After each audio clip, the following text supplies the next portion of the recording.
2015 Jeep Wrangler Unlimited. Can do the cabin filters. They don't come with them from the factory, so you got to install them. And here they are right here. They're just little things.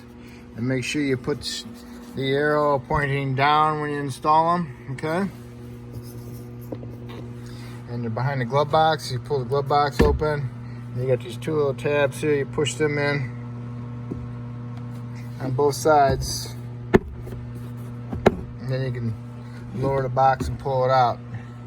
The box clips in like that, down below right there.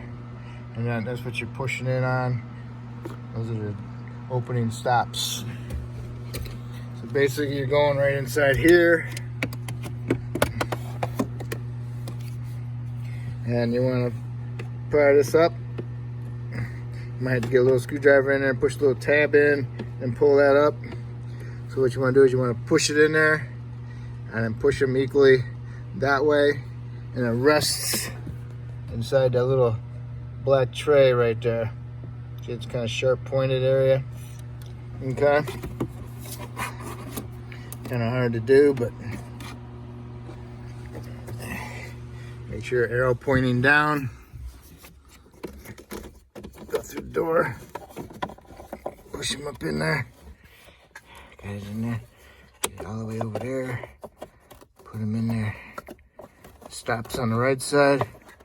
Fits in the little tray. There's a little divider in the middle right here. That one just fits right in there nicely.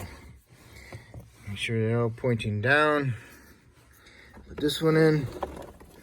Goes in here. Slide it in there.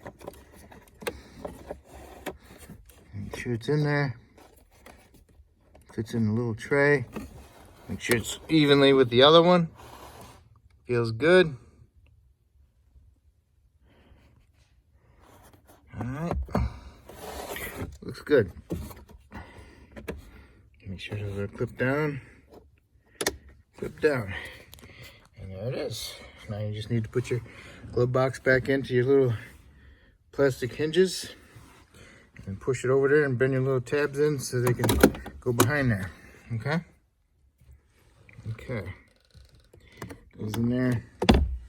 Handle is bent in. Close it. Should close nicely. And that's it. That's how you do your cabin filters. So if I helped you with this video, maybe you can help me by subscribing. If you already subscribed, I appreciate it. Thank you.